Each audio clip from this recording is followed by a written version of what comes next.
Aku hanya memikirkan satu peraturan penting. Kenapa kau lakukan hari ini kalau kau bisa melakukannya besok? Few moments later. Selamat menyaksikan video kami.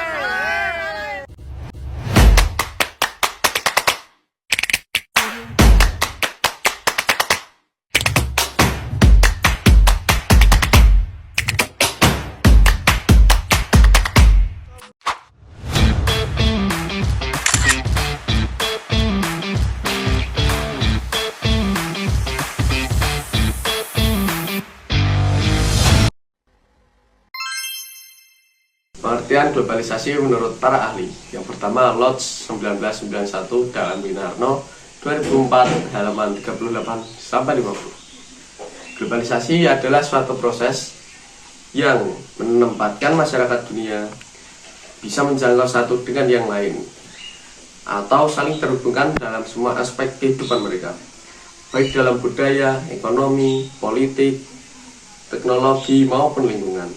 Yang kedua, George Riger, globalisasi adalah penyebaran kebiasaan-kebiasaan yang mendunia, perluasan hubungan yang melintasi benua, organisasi kehidupan sosial pada skala global, dan pertumbuhan suatu kesadaran global bersama. Proses terjadinya globalisasi. Globalisasi dimulai dengan perdagangan internasional sebelum Masehi yang melibatkan pertukaran barang, jasa, informasi, dan budaya antar negara. Pada tahap kedua, pada tahun 1000 sampai 1500 Masehi, jalur sutra menjadi jalur utama penyebaran agama dan ilmu pengetahuan, terutama melalui jaringan perdagangan Muslim di Asia, Afrika, dan Eropa. Tahap ketiga ditandai oleh kebangkitan oleh ilmu pengetahuan dan teknologi yang memicu eksplorasi dan penjajahan bangsa Eropa. Tahap keempat berkembang setelah runtuhnya komunisme, dengan kapitalisme dan pasar bebas menjadi dominan, mendorong globalisasi ekonomi yang terus berkembang hingga saat ini. Globalisasi telah menyentuh hampir semua aspek kehidupan kita, dari ekonomi hingga budaya. Berikut contoh globalisasi dalam berbagai bidang. Yang pertama, bidang ekonomi. A. Investasi asing. Banyak perusahaan multinasional menanamkan modal di Indonesia, menciptakan lapangan kerja baru, dan memperkenalkan teknologi baru. B. Perdagangan bebas. Kita bisa dengan mudah membeli produk dari berbagai negara di toko atau secara online, misalnya membeli pakaian dari Amerika. Contoh globalisasi yang kedua yaitu sosial dan budaya. Yang pertama ada media sosial. Platform seperti Facebook, Instagram, TikTok menghubungkan kita dengan orang-orang di seluruh dunia, memungkinkan kita berbagi informasi dan budaya. Yang kedua ada mode. Tren mode global dengan cepat menyebar membuat kita mengikuti gaya berpakaian yang sama dengan orang-orang di negara lain. Yang ketiga, teknologi internet. Internet menghubungkan dunia, memungkinkan akses informasi yang cepat dan mudah.